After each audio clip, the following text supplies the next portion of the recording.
Okay, now I would like to introduce Kevin Lawler, CEO and founder of Business Intelligence 101. He started his career with IBM in 1989, founded BI 101 in 2004. BI 101 was one of the first companies to embrace cloud before even it was called cloud. Since then, he focused on helping companies move to cloud with Google Apps and NetSuite. And he has helped over 500 embrace the cloud technologies.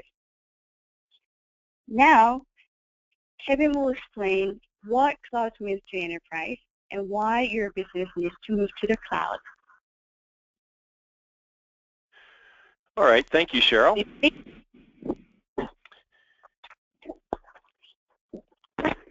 Let's go ahead and advance the slide to what cloud means to the enterprise. And really, I'm going to take this from two perspectives. First, I'm going to talk a little bit about the competitive landscape and the challenges and the advantages that companies have in making the move to the cloud. And secondly, I'm going to address the trends in the workforce that are really forcing companies to adopt more and more cloud technologies. So go ahead, let's advance the slide, Cheryl. The analogy that I like to use is just really make the case that what is going on right now is really a revolution. And the analogy that we make is in comparison it to the Industrial Revolution in the late 1800s last century. The picture that you see on the left-hand side is a water wheel. And there's a famous water wheel that was developed by a gentleman named Henry Burden back in 1851. And while this one is fairly mundane, Henry's water wheel was 60 feet tall, it weighed 250 tons, and it could generate, here's the key, it could generate 500 horsepower, okay? So Henry was an entrepreneur. Let's back the slide up there, okay, sorry. Henry was an entrepreneur, and what his company did was he had a company called Henry Burden's Iron Works, and one of the products that he produced was horseshoes, right? So if you were competing with Henry back in those days and you were banging out horseshoes with the hammer and an anvil, you really couldn't compete with Henry because this power plant that he generated in his company there could produce a horseshoe one every second. He was able to win the contract with the Union Army during the Confederate War, and he was producing horseshoes. So for a competitive advantage, you couldn't compete with Henry in his horseshoeing machine, right? And that's because he was able to generate power on his own. Yes, you know, maybe 25% of his staff were generating that power, but it provided him really an unfair competitive advantage in the industry. Okay, move time forward another 50 years. Cheryl, would you just back up, please? Thank you. Move time forward another 50 years, and that water wheel is really completely obsolete. The fact it was no longer necessary. Why? Because you look on the right-hand side, what changed? Well, it turned out that it was more cost-effective, more reliable to get your energy from massive coal-burning power plants.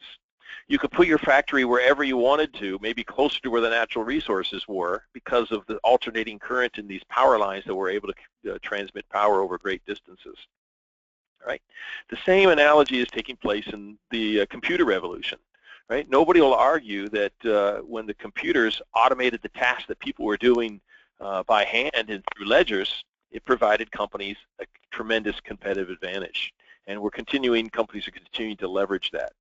The difference now is that instead of having to maintain that IT infrastructure in your back room and using your own staff, it is much more cost-effective and reliable to be able to get your IT resources from these massive data centers, which are known as the cloud. Okay, so what exactly are we talking about? Let's move to the next slide here. And what is the cloud? Well, as you can see, the analogy of the coal-burning power plant is these massive data centers, right? Inside them, there's going to be maybe thousands of computers all lined up in rows after row after rows, right? They're designed for redundancy. If one computer goes down, it falls back to the next system, and will allow things to continue to move forward. And even if, you know, to get into these places is quite a feat. You see these massive, you know, 10-foot fences wrapped around it, and there's no windows in these buildings, and there's maybe retina scanners that verify that only authorized personnel are able to get into the environment. They're very secure, very reliable, and even if you did maybe rappel through the top through those air conditioning ducts, and you got into the infrastructure and you grabbed, you know, one of these computers that are in there, you end up with maybe just useless data, maybe 1/1000th of what any one company would use, because this data is obfuscated, it's spread across so many systems, and in order to be available for this redundant type of environment. So compare what you're seeing here compared to your enterprise and your data center, or your IT room, your computer room that you got in the back. It's really non-comparable, right? How cost-effective, how reliable that you'll be able to achieve when you've got a whole squadron of people that do nothing but to maintain these massive infrastructures for hundreds or thousands of different companies. In the same area on security, these firms have, you know, PhDs in computer science who spend all day, all the time, just making sure that this information is locked down. So what that really means is that those of us who are maybe not Fortune 500 companies are able to get the same kind of advantages that would only be available through, you know, the largest companies in the world. Okay, let's move on to the next slide, Cheryl, and we'll talk about the redundancy. So not only are these individual computers designed for failure and redundancy, and if a pod of systems computers fail out, they fall over to another pod, but these in total data centers are redundant. And so here's a sample of where these, you know, are located across the world. And the idea is if your primary source of computing resources is in California and there's a failover, it can fall back to Chicago or ultimately over to Europe or wherever it might be. Again, providing the reliability that companies just normally can't provide for themselves. I mean, I know I worked for companies that we attempt to do this on our own. We put a server back east, and you know, we're trying to build this infrastructure. We just can't provide it at the cost effectiveness that these major providers are able to do. All right. So next slide. So bottom line is, with cloud computing, companies can achieve the security, the reliability, the availability that really were traditionally limited to Fortune 500 companies. Okay, next I want to talk about really the workforce trends and the challenges that we have as executives running our companies, and what we're facing with, and how the cloud allows us to address these challenges, right? There's no doubt that our staff, our people, are being much more collaborative than they used to, right? They're much more mobile, and they're much more device agnostic. And this is a huge challenge to the typical IT organization who's used to having this kind of control. Right? If we're collaborating with our external suppliers, we're working from client sites, we're using devices that weren't purchased by the company, we have challenges that really the cloud's going to be able to address. But let's take a closer look at that. Next slide talks about the mobile workforce, all right? So look at the employee behaviors that are going on now, right? A third of us work outside the office on a regular basis, right? 75% of us choose the technology that we use, right? We choose the mobile, our mobile devices. And most of us prefer the tools that we have at home over the tools, the technology that our IT infrastructure that we have given to us at work. All right. So this is the challenges that we have. This comes from a Forrester report a couple of years back. Let's move forward and talk about how people connect. This is a story this weekend. on Sunday night, I'm talking to my son. He's 17 years old, and he said he was telling me about this new girlfriend that he had, and how he spent Saturday with his new girlfriend, and I was very perplexed, and I was trying to understand, well, how did this work? Where were you? And it turns out that this girlfriend of his is actually in Finland, and he spent the entire day in his room dialoguing and hanging out with his new girlfriend, and just the way that people work together is totally different. They don't come into the office anymore, right? My son fully felt that he was every well as engaged with this new girlfriend of his as if they actually did what you and I might have done, is head down to the 7-Eleven corner store back when we were kids, right? So people are connecting over great distances, and that's how they're collaborating. Next slide. And where is work taking place? Well, work isn't taking place where it traditionally did, at our desks. This is no surprise, right? A third of us work from places like client sites, coffee shops, public locations. 4 out of 10 of us regularly are working from home, right? So the typical PC provided by the company with the antivirus, controlled by Active Directory, accessed through a VPN, really we don't have those kind of controls any longer. Okay, next slide.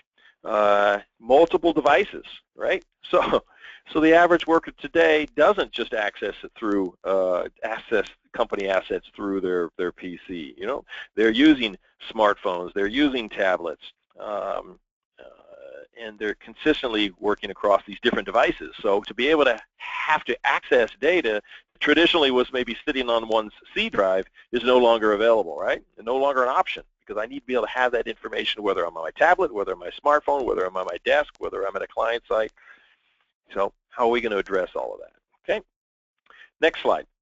Let's talk about the BYOD, bring your own device, right? 3 out of 4 employees use their smartphone or tablet for work every single day, right? Most companies now are implementing some kind of a BYOD environment, which is supposed to grow to the norm here in just a few years. 85% of companies are going to allow companies to bring their own devices to work, right? So as BYOD becomes more standard, there's the need to be able to work across the diversity of employee-owned devices, and companies aren't going to be able to implement apps that don't meet their users' expectations and the ease of use that they're used to. Okay, this is next slide here talks about the perception that our staff has, that they have better technology at home than they do at work. And that is because the tools that were typically provided to our staff were meeting the needs of the IT buyer, right? The purchasing organization who's negotiating over cost and controls and things like that, which really limit the flexibility of our end users. So when you ask them, how do you like to work, they prefer the types of tools that they have at home. And this is really one of the reasons why Google and Google Apps have been so successful, because the Google applications were built, really from the bottom up. They're designed for the ease of use on the end user, and now we're able to bring those ease of use applications to the enterprise.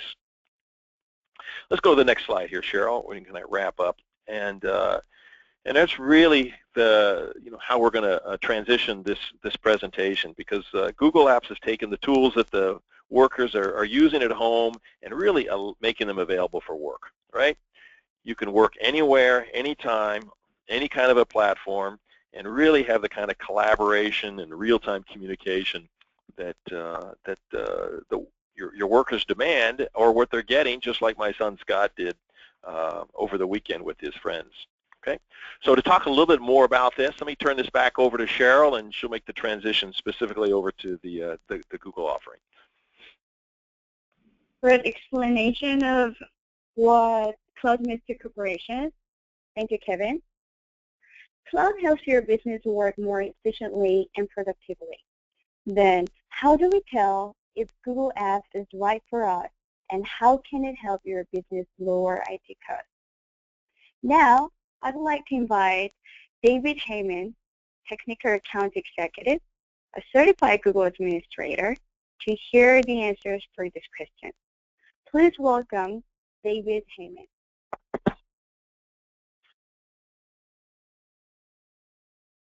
Hi, folks. This is David Heyman from Google for Work. Thank you, Kevin and Cheryl, for inviting me today to join the call.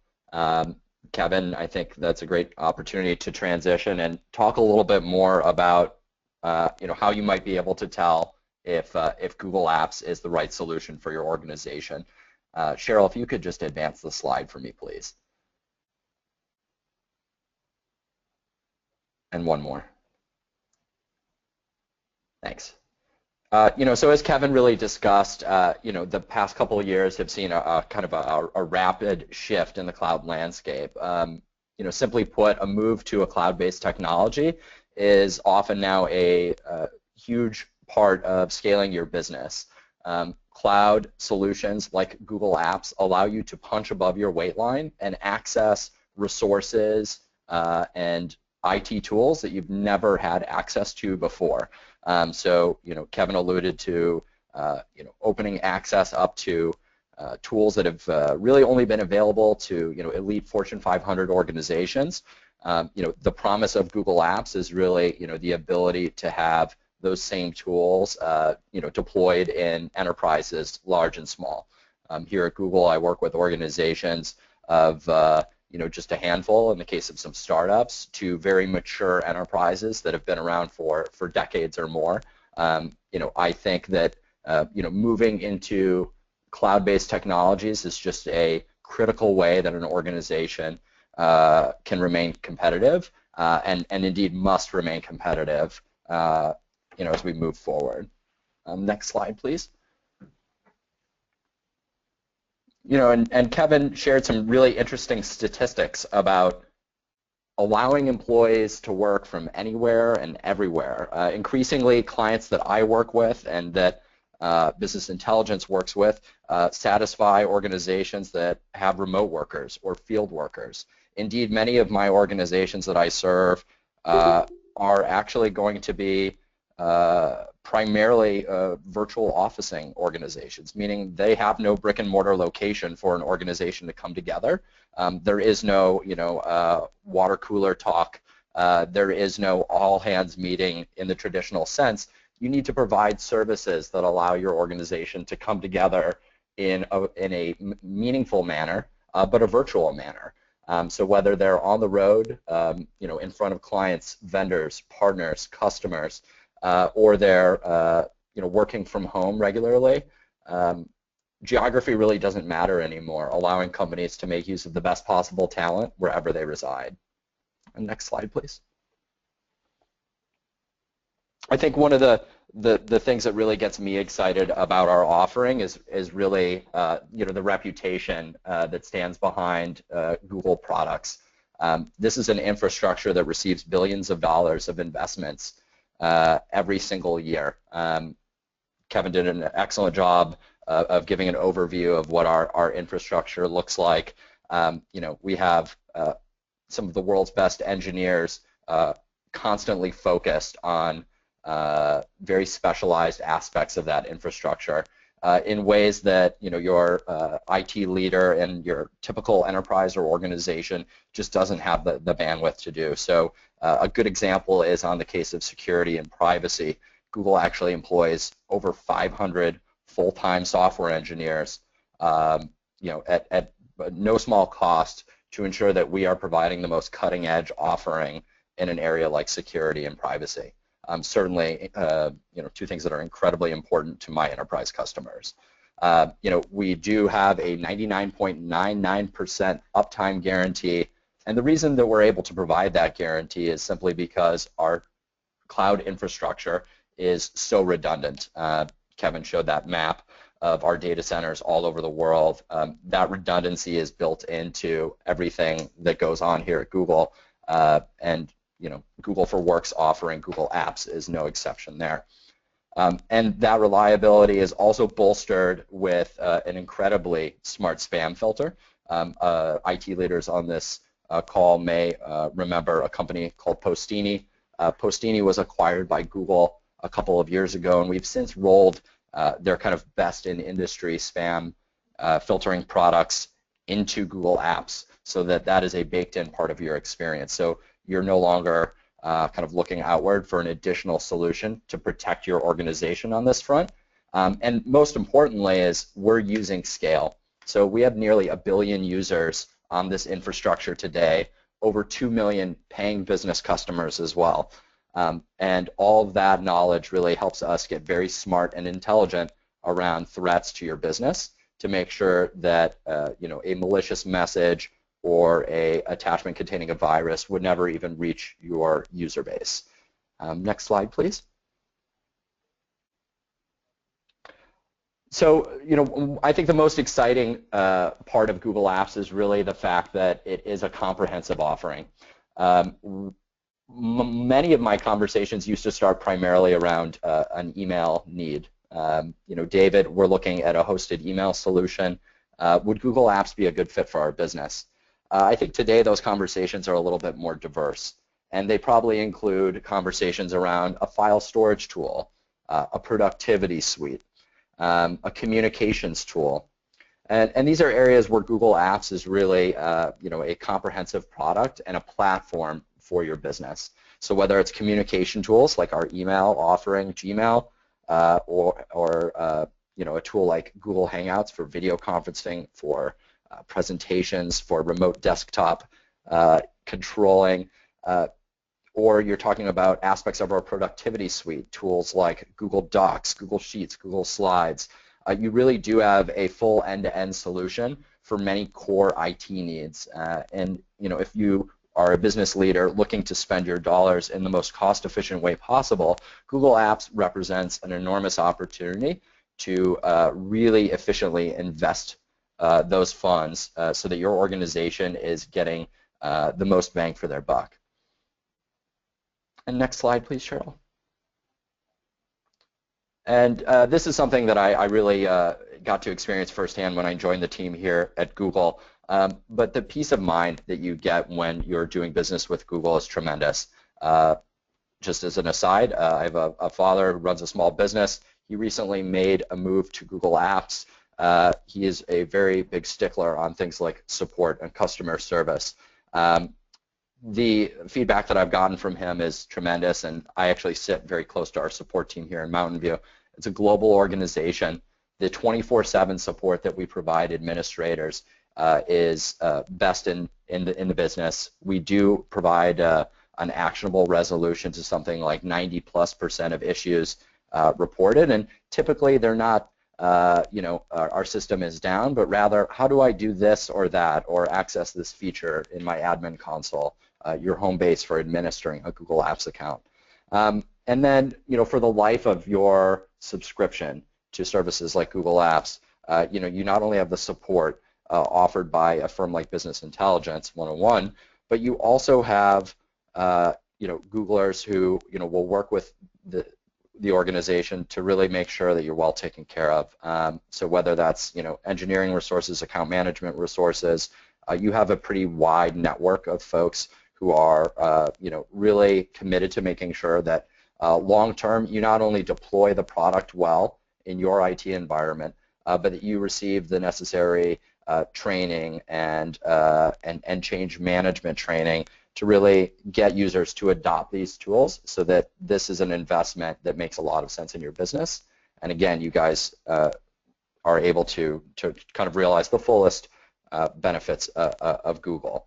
You know, with that, I wanted to kind of segue into you know, a slightly different topic, and that's really, you know, how do you know if you know, not how do you know if Google Apps is a really good solution, but how you might be able to just really save costs. I think you know, that is a critical element of a move to the cloud, is just how you would lower your IT costs. You know, the typical cost of ownership difference between Google Apps deployments that I work in conjunction with partners on and Microsoft Exchange is often 50% or more. So, you know, where do those dollars really go? So next slide, please, Cheryl. So the first is, you know, IT leaders are strapped for time. They wear a lot of hats in their organization. They maintain lots of different applications and systems that together comprise, you know, the engine that drives business today. The clearest cost savings is the elimination of a need for on-premise hardware and locally installed software. So if you're an IT leader and you're currently kind of in the installation and maintenance game, helping along a on-premise server, that you have to constantly maintain, or you're, in the business of upgrading licenses on individual machines across your network. These are things that are very time-consuming and effectively are taken off your plate when you move to Google Apps. So there's immediate cost savings there. Next slide. And certainly the reliability factor, back to this infrastructure, when you are relying upon an infrastructure that receives billions of dollars of investment, this is an area where you really just don't have to worry. The operating costs and really the unknown costs, what would an unpredicted failure, an unanticipated failure of one of your traditional on-premise systems really cost your business? So the operating costs and the ongoing and recurring costs, as well as some of those costs that you might not be able to anticipate, are really eliminated when you move to a service like Google Apps and you take some of those traditional systems out of play. And so, this is something I alluded to just a moment ago, but right now you may be paying a variety of vendors for a variety of services. And a lot of these vendors have been, very specifically chosen to meet, very specific needs in your organization. Something that gets me really excited is helping an organization to uncover areas of value in Google Apps. Talking to a customer who is really only familiar, say, with Gmail, our hosted email offering, and helping them understand that they can actually start using Google Drive as a great alternative to a traditional on-premise file server, and that Google Sites might be a great replacement for a kind of an internal wiki or knowledge base or company intranet, perhaps powered by a traditional piece of software like Atlassian's Confluence. A huge area that we see savings kind of realized in is, of course, around Google Docs, our real-time collaboration suite. This is browser-based software. It's constantly updated, and it's always getting new features added. There's nothing to deploy. There's nothing to roll out to your users. You benefit from the latest innovation, at the speed that innovation takes place, without really needing to continually invest more dollars into our offering. And then with Android for Work, AFW here, or MDM, our mobile device management suite, you also get incredible tools that allow you to control the devices, the smartphones that your workers who are, again, not just in front of a traditional desktop machine, but perhaps on the road or working remotely for the bulk of their tenure as your team member. It gives you guys tight control over corporate resources no matter where they reside.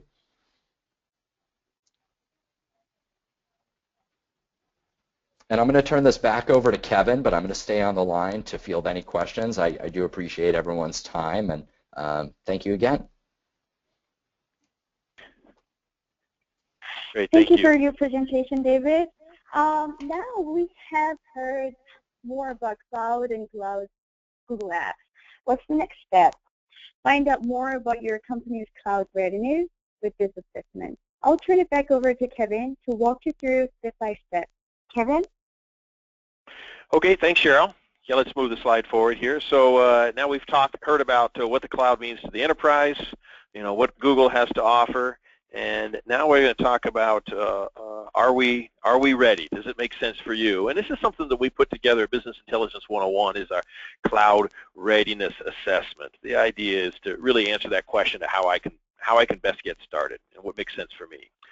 So the next slide, we'll talk about some of the business drivers that went into that, because the answer isn't the same for everybody. Google Apps is a great product, but that may or may not be where we start.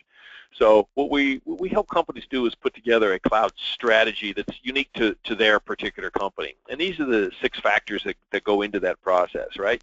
So you really have to start with the top and talk about really, where the company's trying to go, where's their vision, their goals, and what are their particular success factors, and what might be inhibiting them from achieving those. And you want to really zero in on the biggest impact that the company is going to be able to have.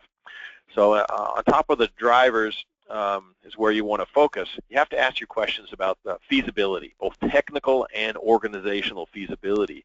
Does the company, does the organization today have the infrastructure that will support a move to the cloud, right?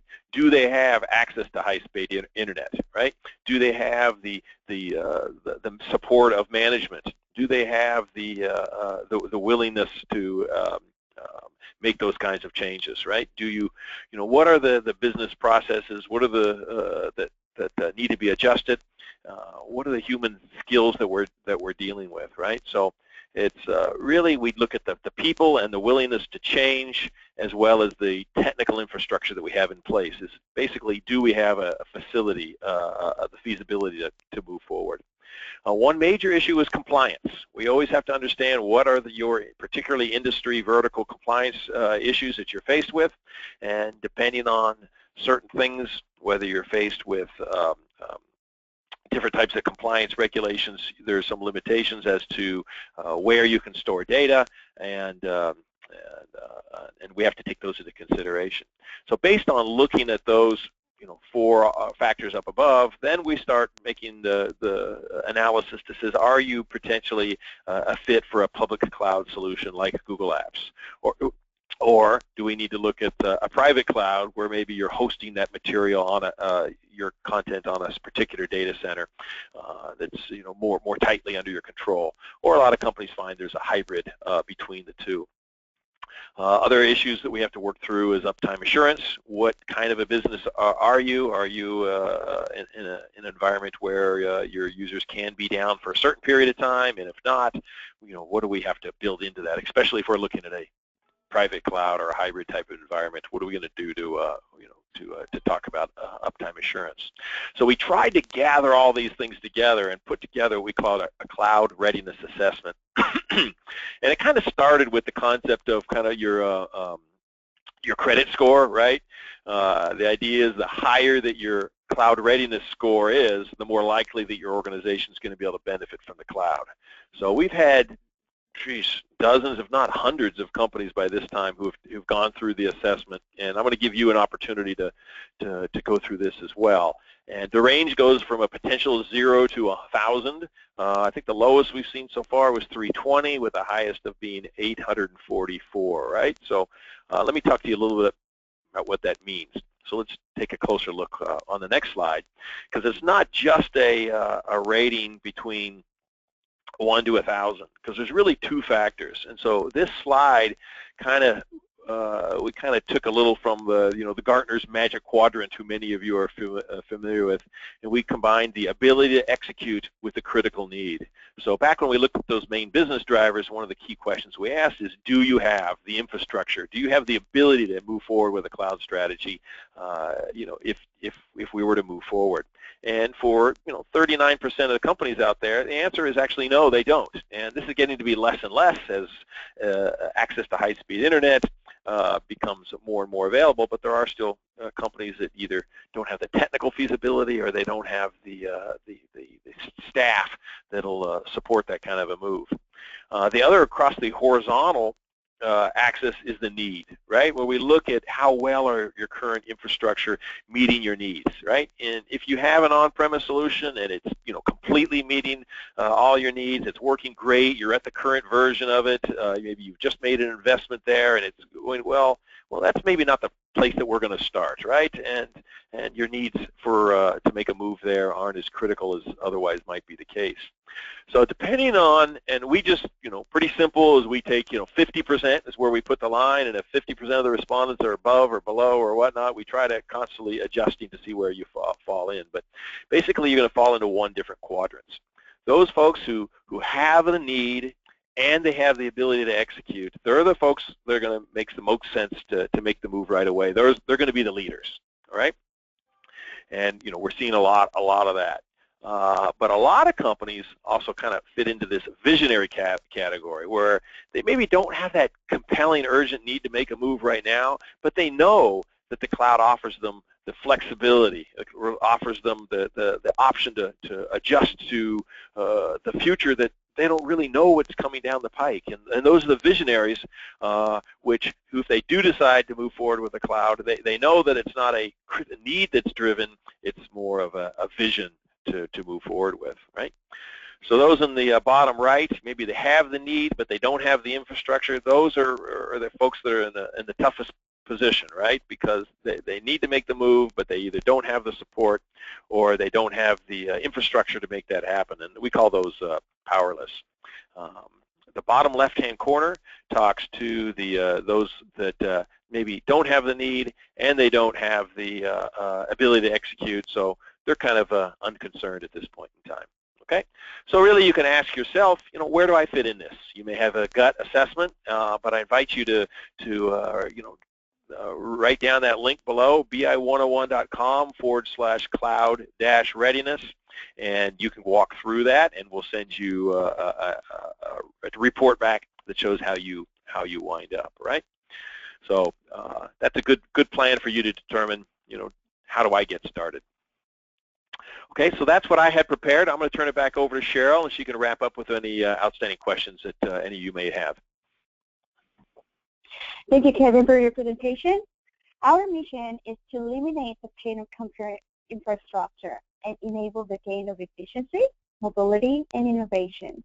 In this spirit, the BI101 team wants you to sign up for and use Google Apps as simple and clear as possible. Starting this month, companies on an enterprise agreement can switch to Google Apps and not start paying until your current agreement expires. If you have a qualified contract with another vendor, you can use Google Apps for up to 3,000 employees at no charge until your old agreement expires.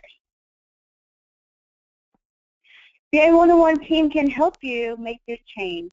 You can start using Google Apps today, and your bill could go down by as much as 70%. We'll also cover your deployment cost for up to $25 per person for the $50 standard Google Apps license cost for implementation service.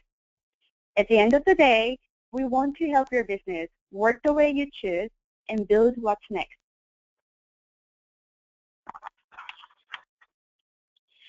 So here we have some questions from our audience today.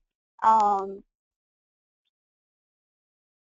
here's the first question for David Heyman. How do I know I'm a good fit for Google Apps versus Microsoft Office 365?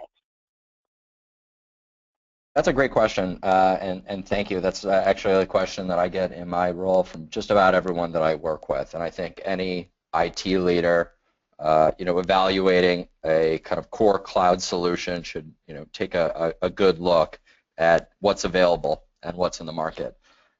We do tend to see kind of cultural and generational differences. Younger organizations, more progressive organizations, and more collaborative organizations ultimately selecting Google as a good fit for their team. But I don't think that that's necessarily the the only kind of criteria. I think some of the other kind of factors that often feed into this is how does your organization like to work? I think both Office 365 and Google Apps offer real-time collaboration. Google Apps was really the first to offer this, and this is an area where our friends at Microsoft have recently caught up. It's an incredible feature. I think the way that it has been embedded and designed in Google Apps is really designed to promote having a relevant conversation in a relevant location. So if I'm on a Google Sheet, our spreadsheet tool, and I'm going over numbers with members of our sales organization, they can comment on a cell right there. I don't need to go out into a separate tool to do something like that. It's those efficiencies, those abilities to really conduct a conversation in that relevant place, whether that's in our file storage tool, Google Drive, or via a Hangout, or really on a spreadsheet or on a document in Google Docs. That is kind of the sort of real-time collaboration that I know I enjoy using every day. You know, my workday typically starts with me waking up about 5:30, 6 a.m. in San Francisco. I've got a long commute. I start on a smartphone. Sometimes I'll go to a laptop or a tablet for my commute in, and then I'm on a desktop computer. You know, there's a lot of movement throughout my day between devices, between rooms on our campuses, and interacting with you know, what is a global organization. So I've got peers in Ireland that I'm regularly interacting with, but also in Sydney and certainly other U.S. offices. Google Apps is a set of tools that can really help me carry on those discussions in a very fluid and seamless way. And then I think, you know, your organization needs to ask itself, you know, to what extent are your folks totally dependent or have strong affinities for traditional software tools like Microsoft Office. One of the wonderful things about Google Apps is that you really can start with tools like email or Google Drive and really deepen your integration into the platform. So we play well with Microsoft file types, including actually 90 file types today and growing. And you can have a really seamless experience. So you know, an organization adopting Google Apps doesn't necessarily need to move away from tools that they've used in the past in a wholesale manner, though that kind of move is completely possible. I think IT leaders today would be well advised to take the pulse of their user base to really see, you know, what the preferences are. I think IT leaders that I work with are consistently, you know, excited by and perhaps not quite aware of how many users in their organization, you know, use Google tools in their personal lives and would welcome an opportunity to use them in the workplace. Thank you very much for your answer, David. Here's the second question. If my assessment says I don't have a need to move to the cloud, should I move anyway? Our CEO, Kevin Lawler, will help you with this question. Okay. Do I need to move if I don't have a need? I think that's the question, right, Cheryl? Yes. Okay. You know, that's when I go back to that quadrant. That's what I talk about. Everybody that's on the left-hand side. You know, you're either going to be, if you're on the left-hand side, you're either going to be a visionary, or you know, somewhat oblivious or unconcerned, right? So you know, the companies that are more visionary, that realize that maybe I'm not, you know, I don't have that driving need today, but you know, you saw the earlier presentation. You see how my my users, more and more of them are demanding to work remotely. They're going to be accessing my environment from any kind of a mobile device. When I see that that my world is changing in front of me and I don't know what it is, what the cloud really does is it helps really future-proof your business. So do you need to move? I don't know, maybe or maybe not, but you have to ask yourself, you know, what is my competition doing, and what is my competition offering to my clients? And if they are able to provide a solution to your clients that's easier to work with, then you may have no choice to move in that direction. Thank you, Kevin. I hope your answer helped the audience understanding better on cloud readiness. So, are you ready for DI 101's assessment and an exclusive offer? Contact us today. You can email us at sales@di101.com or call us at 866-552-4101. It takes only 5 minutes for cloud readiness survey. Visit www.di101.com/cloud-readiness. We also want you to join us for our next webinar, Best Practices Around the Implementation and Administration of Google Apps, Thursday, January 28, 2016 at 11 a.m. PT, 2 p.m. ET. During this webinar, we'll dig deeper into more technical questions and best practices, especially around the implementation and administration of Google Apps. DI 101 knows you're busy, so thank you for giving us time today. We hope you enjoyed the content, and we look forward to seeing you at our next webinar. Thank you again for joining us today, and have a wonderful rest of the day. Thank you. Thanks, guys. Thanks, Cheryl. Thank you.